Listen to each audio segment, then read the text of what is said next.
Ah, I don't know if you all remember, but once upon a time the internet was just a curious little tool.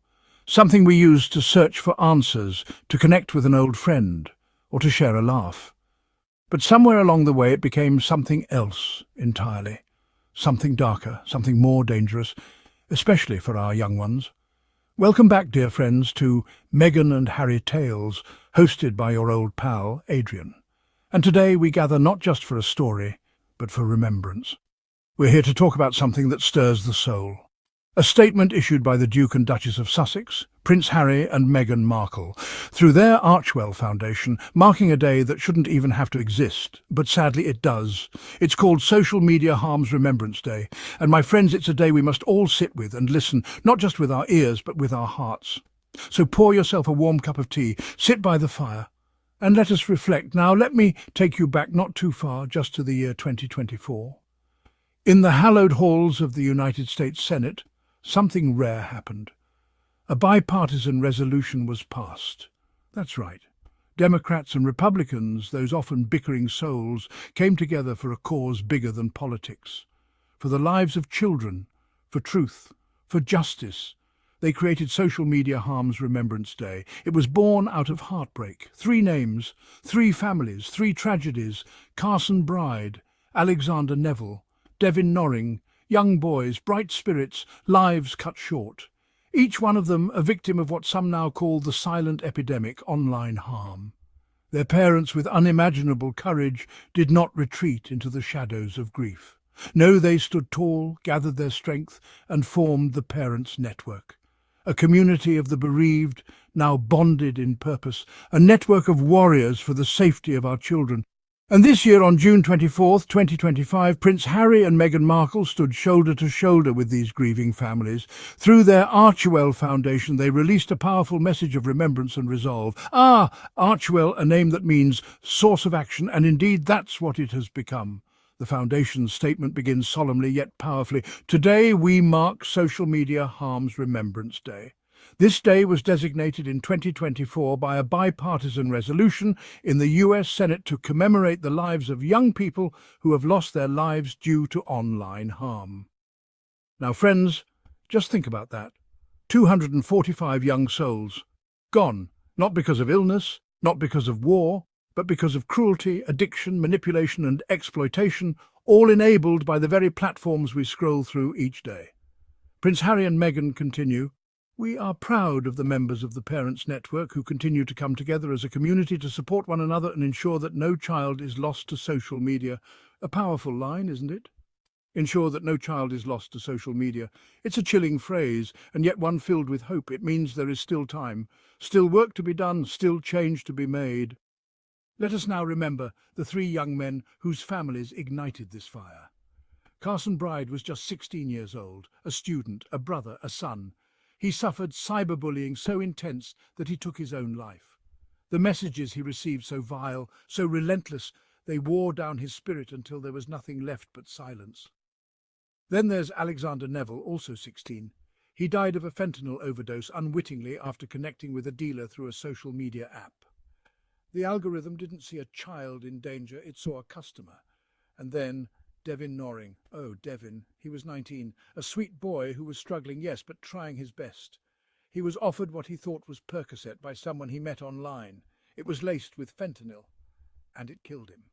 These are not just cautionary tales. These are real children, and their parents, their brave, grieving parents, are now the torchbearers for change.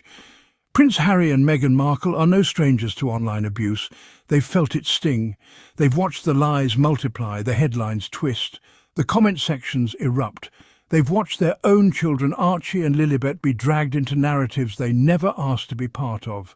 So when the Archewell Foundation speaks on the harms of social media, they speak not only as public figures, but as parents. And when they issued this statement, they did so with deep empathy. They praised the Parents' Network. They amplified their cause. And most importantly, they said, "We see you, we hear you, we stand with you." And those words matter, because in a world where tech giants too often hide behind profits and algorithms, where lawmakers stall and argue, where young lives are lost in silence, those words are a candle in the dark. Now picture this, my friends. On the morning of June 24th, 2025, families and activists gathered in Washington, D.C. They brought photos, flowers, names written in ink that will never fade from their hearts. 245 names, each one read aloud, each one held close, and among them the echoes of Prince Harry and Meghan's statement rang clear. Their presence was felt, not just in paper and press releases, but in spirit. Because when people of influence use their voice for the voiceless, that's where real change begins. The Archewell statement didn't just commemorate, it called for accountability. Let's talk about that. Social media companies, they've been warned, they've testified before Congress, they've promised safeguards, promised filters, promised kid-friendly spaces. And still the harm continues. Too many platforms are built for addiction, not safety. Too many children are exposed to violence, exploitation, radicalization, and manipulation. And the tech overlords? Well, they count their profits while parents count their tears. That's what this movement is fighting against. And that's why the Archewell Foundation stands firmly beside these families. They are pushing for policy change, platform reform, and most of all, public awareness. Because nothing changes if we don't look it in the eye.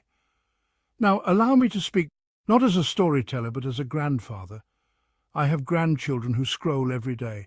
TikTok, Instagram, YouTube. I worry. I worry what they'll see, what they'll hear, who they'll meet, and I wonder, will they be okay?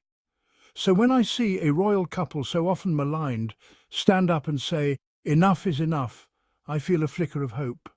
Harry and Meghan, for all they've endured, are turning their pain into purpose. And isn't that the noblest thing any of us can do? So what now? We must support initiatives like Social Media Harms Remembrance Day. We must write to our leaders, hold tech companies accountable. And most of all, we must talk to our children. Ask them how they feel, what they're seeing, who they're following. Remind them they are not alone, that their worth is not measured by likes or shares. And if you're a parent grieving a loss due to social media, may you find strength in the community of the Parents Network.